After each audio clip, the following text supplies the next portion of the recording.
Hi, good day, and welcome to my live section.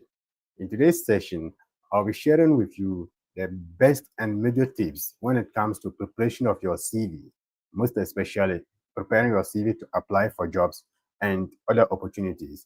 And in today's session, my topic will be how to prepare the best resume for jobs and other opportunities. Let's start with the contents my presentation will be based on. So first of all, I'll first give you the introduction, then proceed to the 6 sessions every CV must contain, then mistakes to avoid when you are preparing a CV, and how to apply for jobs with no prior experience. Sometimes majority of graduates do complain about their inability to apply for jobs because they lack the necessary skills and experiences. In that aspect of my presentation, I'll be sharing with you how to apply for jobs with little or no experience. And also, I will touch on a little tips on cover letter writing. A cover letter, which is an additional document that accompanies your CV whenever you are seeking for opportunities. So first of all, let's start with an introduction. So what is a CV? A CV, which is an abbreviation of curriculum vitae, is a longer academic diary which includes all of an applicant's work experience, skills, certificates he or she has acquired, personal information, and any other details that may be deemed necessary or that may be requested by an employer. A CV is different from a resume. A resume is just a one-page document that contains an applicant's information or details that are relevant to the particular opportunity or job the applicant is applying for. And when it comes to a CV contains all of an applicant's information, both work experience throughout his work of life. So that is the major difference between a CV and a resume. Though both are used to apply for job vacancies, they should never be seen as the same documents. The difference between a CV and a resume is based on their length, content, and the type of job each is used to apply for. When it comes to content, they both contains an applicant's information and personal details. And when it comes to length, a CV has no limited number of pages, but for a resume has a limited number of pages of 1 and a maximum of 2. And all the details that are contained in a resume are specifically relevant or based on the job the applicant is applying for. Let's proceed. Then, to the 6 sessions or chapters every CV must contain. One of them is personal information. Under the personal information, we have the applicant's full name, that is your full name, your official full name, without any nickname attached to it. If your name is Kelvin Asari, it should be as such. Whenever you are preparing your resume, it should not include your nickname or any other fake names. And another thing is your email. Your email should be an official email, and it should be an email that is reachable, not an email that your potential employer will send you a message and you'll be struggling to receive it. Another aspect of the personal information is your address or your location. Whenever you are preparing your CV, if you don't have a postal address, ensure that you indicate the name of the town you stay or the location name, or even the name of the area you stay. That's equivalent to an address. And the last aspect is your phone numbers. Include or add phone numbers on your document, that is your resume. Phone numbers that are reachable, not numbers that your employer or potential recruiter will try to reach out to you for an interview and you will not be able to receive the call. These are the major 4 personal information you need to add on your CV or your resume. You don't have to add gender or languages spoken or in marital status or any other personal information that is not part of the ones I've listed here. Adding other personal information such as gender, religion, languages spoken, marital status can bring grounds for discrimination towards you. Some even go to the extent of adding ages. All these details are secondary information and should not be added to a CV or a resume. Adding these details, like I said earlier, can bring grounds for discrimination towards you. So ensure that if you are not asked to supply or include this information, avoid adding them. The next aspect is your professional summary. A professional summary is just equivalent to your personal profile. A personal profile.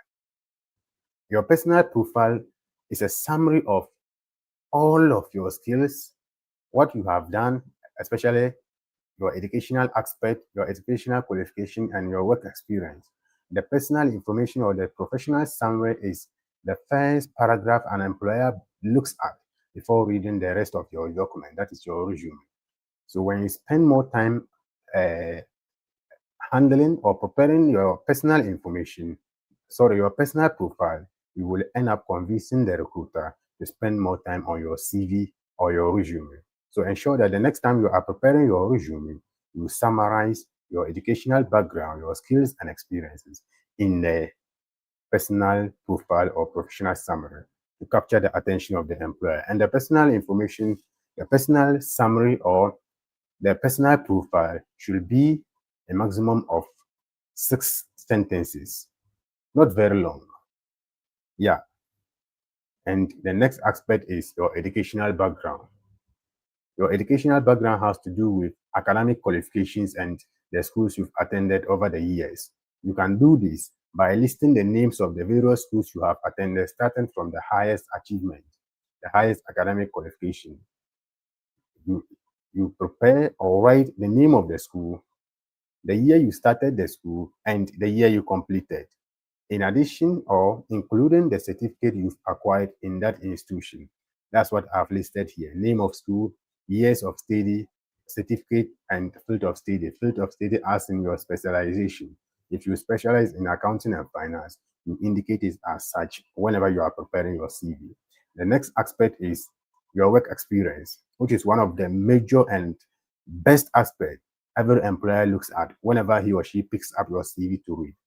And to prepare the work experience aspect of your resume, you first start by naming the name of the company or institution or organization you've worked with and stating the position you held, years you started working with them. That is what I've stated there, period of work, duties you perform, and the achievements you gain in your achievement you gain during your work with them. You know, achievements are different from duties. Duties are the basic and day-to-day activities you engage in the company. And achievements are what you've been able to put up, which can be which can be beneficial to the organization, both in the long run and the short run. For example, an example of an achievement is you helping a particular company to increase sales by 25% in a particular month. It's an example of an achievement. Yeah. So after the work experience, you indicate your skills and abilities. Skills and abilities are the things you have to offer. That is, the abilities you have to offer in case the employer employs you. Yeah. In case the employer employs you in in his or her organization. And the last aspect is, yeah,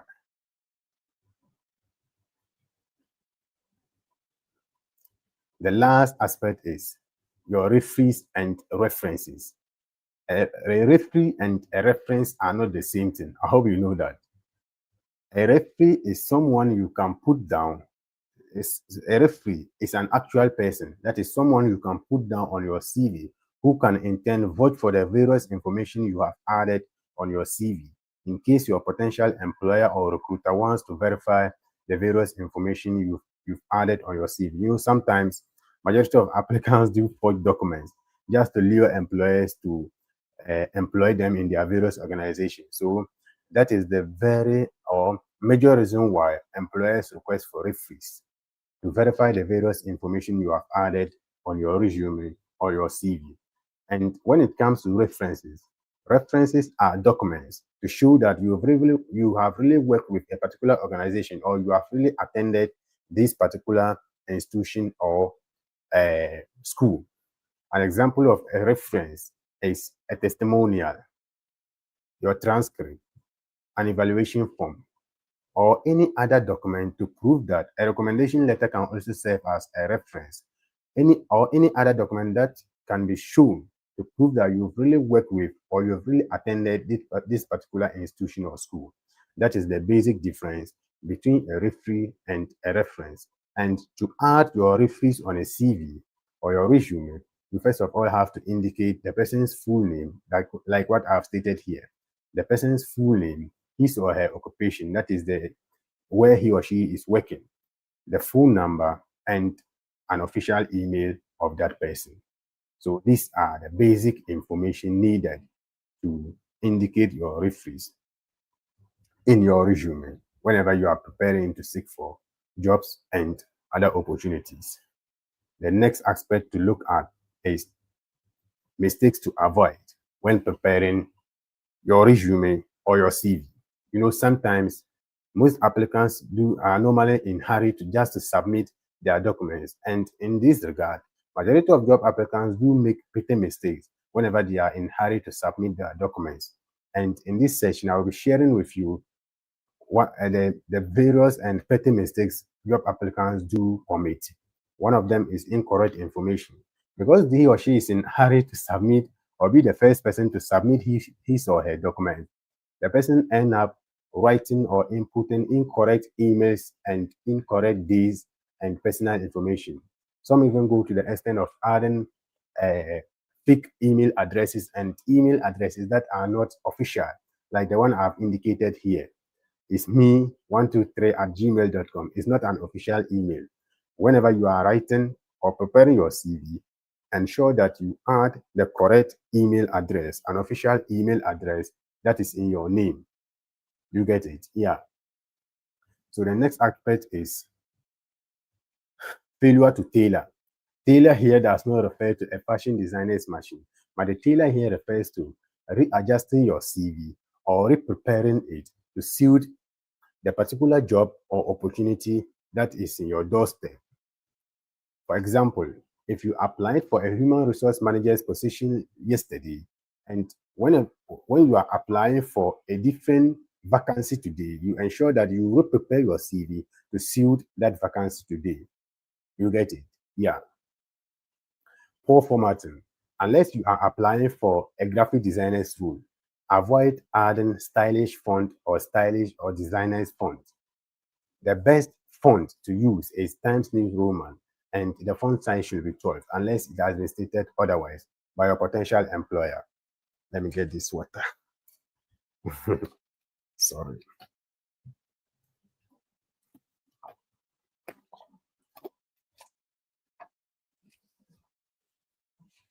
The best font to use is Times New Roman, and the font size should be 12. Sorry for that commercial break.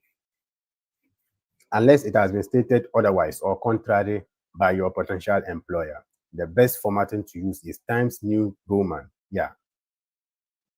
The next aspect is false or misleading information. Transparency is key whenever you are applying for jobs. Yeah. So ensure that you add the right information. Sometimes majority of graduates, because they want to lure employers to employ them, they end up forging documents and other certifications just to prove a point. When you lie to an employer, the employer will employ you all right, but there will come to a time that he or she will employ you and you will not be able to carry out certain tasks. So if you are not able to carry out certain tasks, you'll be fired in no time. Yeah. The other mistake to avoid is focusing on duties rather than achievement. Like I said earlier, achievement and duties are not the same. Duties are the various day-to-day activities you engage in throughout your stay in a particular organization. And an achievement is something you've been able to put up or help the organization to gain. I gave an example earlier on, assisting the company to raise or increase sales by a certain percentage. Is an example of an achievement. Yeah. And our next chapter has to do with what to do if you have no work experience when looking for opportunities. Sometimes majority of graduates and fresh applicants mostly complain about their inability to apply for certain job vacancies because they see themselves to be lacking certain or necessary skills and experiences. In this session, I'll be taking you through what to do if you have no work experience whenever an opportunity arrives.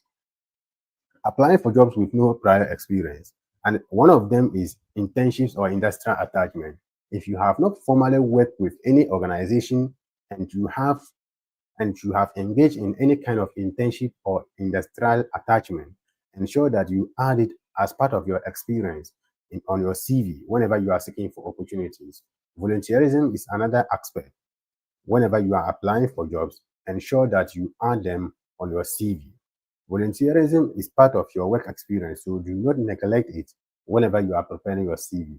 Another aspect is any learning activity you've engaged in. For instance, you were able to engage in a particular computing classes or computing skills or programming skills. Whenever you are preparing your resume, ensure that you add it to spice up your CV. The last tip is TTFPP. The TTFPP here has to do with University for Development Studies students who normally go out for community outreach programs. So if you are one of those students at University for Development Studies and you are preparing your CV, ensure that you add TTFPP as part of your resume, and it should be counted as one of your research activities you've engaged in to help a particular community achieve a certain goal. Yeah. If there are questions, you can drop them in the comment section so that we continue with it. Yeah.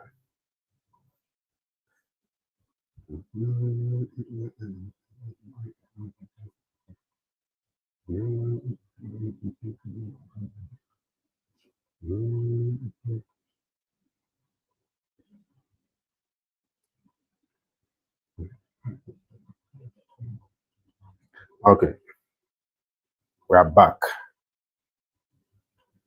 Okay, so let's talk about cover letter writing tips also. Before you start writing your cover letter, ensure that you have all the information and necessary details ready to prepare your cover letter. Tailor to suit the job. Like I said earlier, always ensure that whenever you are preparing or carrying out, whenever you are preparing your cover letter and applying for any job, ensure that you will prepare it to suit that particular job. Avoid sending out the same application for every job whenever you are invited or whenever an opportunity arrives at your doorstep. So avoid it whenever you are preparing your cover letter. Capture attention. Ensure that you start with a strong paragraph that can catch the employer's attention. State your skills and experiences. State clearly your skills and experiences and any other ability or skill you have to offer in case the employer employs you. Keep it clear, professional, and short. Don't over exaggerate things in your cover letter. The cover letter is just one page. So avoid exaggeration and don't input or prolong sentences, and end with a call of action or a call to action by requesting the employer to further give you the chance to provide any additional information about your work experience, your educational background, your skills, and any other additional information that may be deemed necessary to the employer or that may be relevant to the position you are applying for. This is the end of this session, and I hope you've learned something. This is AG Professional Services. You can subscribe to our channel for more updates like this. At AG Professional Services, we do it right. Thank you for watching.